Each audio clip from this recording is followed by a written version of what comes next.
ರಾಯಚೂರು ಜಿಲ್ಲೆಯಲ್ಲಿ ಅಪ್ರಾಪ್ತ ಮಕ್ಕಳ ನಾಪತ್ತೆ ಪ್ರಕರಣ ಏಷ್ಯಾನೆಟ್ ಸುವರ್ಣ ನ್ಯೂಸ್ ವರದಿಯ ನಂತರ ಜಿಲ್ಲಾಡಳಿತ ಎಚ್ಚೆತ್ತುಕೊಂಡಿದೆ. 21ರ ಪೈಕಿ 19 ಕೇಸ್ಗಳನ್ನು ರಾಯಚೂರು ಪೊಲೀಸರು ಭೇದಿಸಿದ್ದಾರೆ.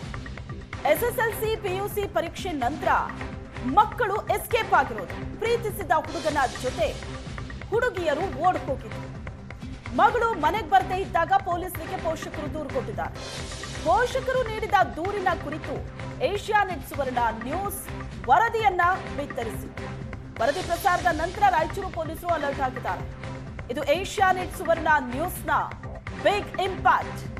ಸಂಬಂಧಿಕರು ಸ್ನೇಹಿತರ ಮನೆಯಲ್ಲಿ ಉಳ್ಕೊಂಡಿದ್ದ ಜೋಡಿಗಳು ಪತ್ತೆಯಾಗಿವೆ.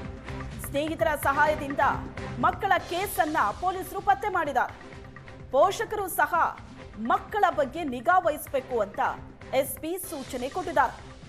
ರಾಯಚೂರು ಜಿಲ್ಲೆಯಲ್ಲಿ ಅಪ್ರಾಪ್ತ ಮಕ್ಕಳ ನಾಪತ್ತೆ ಪ್ರಕರಣ ಏಷ್ಯಾನೆಟ್ ಸುವರ್ಣ ನ್ಯೂಸ್ ವರದಿ ನಂತರ ಜಿಲ್ಲಾಡಳಿತ ಎಚ್ಚೆತ್ತುಕೊಂಡಿದೆ. ಎಸ್ಎಸ್ಎಲ್ಸಿ ಪಿಯುಸಿ ಪರೀಕ್ಷೆ ನಂತರ ಮಕ್ಕಳು ಪ್ರೀತಿಸಿದ ಹುಡುಗನ ಜೊತೆ ಎಸ್ಕೇಪ್ ಆಗಿದ್ರು. ಪೋಷಕರು ದೂರು ಕೊಟ್ಟಿದ್ರು. ಆದರೆ ಏಷ್ಯಾನೆಟ್ ಸುವರ್ಣ ನ್ಯೂಸ್ ವರದಿಯ ನಂತರ ಸಂಬಂಧಪಟ್ಟಂತ ಅಧಿಕಾರಿಗಳು ಅಲರ್ಟ್ ಆಗ್ತಾರೆ.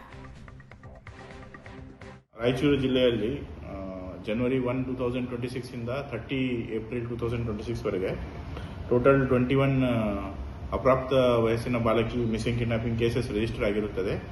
ಇದರಲ್ಲಿ ಟೋಟಲ್ 19 ಕೇಸಸ್ ಅನ್ನು ಟ್ರೇಸ್ ಮಾಡಲಾಗಿದೆ. ಇನ್ನ 2 ಕೇಸ್ ಟ್ರೇಸ್ ಮಾಡುವುದಕ್ಕೆ ನಮ್ಮ ತನಿಖಾ ತಂಡದವರು ಪ್ರಯತ್ನ ಮಾಡುತ್ತಿದ್ದಾರೆ. ಪೊಲೀಸ್ ಇಲಾಖೆಯಿಂದ ಒಂದು ಅಪೀಲ್ ಮಾಡ್ತೀವಿ. ಈಗ ಸಮ್ಮರ್ ಹಾಲಿಡೇಸ್ ಸ್ಟಾರ್ಟ್ ಆಗಿದೆ. ಸೊ ಎಲ್ಲ ಪ್ಯಾರೆಂಟ್ಸ್ ಅವರು ಅಪ್ರಾಪ್ತ ವಯಸ್ಸಿನ ಬಾಲಕಿಯವರ ಮೇಲೆ ಸೂಕ್ತ ಸಲಹೆ ಸೂಚನೆಗಳನ್ನು ಕೊಡಬೇಕು. ಹಾಗೂ ಅವರು ಓಡಿ ಹೋದಾಗೆ ನೋಡಿಕೊಡ್ಬೇಕು. ಇದ್ರ ಬಗ್ಗೆ ಸ್ವಲ್ಪ ಕಾಳಜಿ ವಹಿಸಬೇಕು.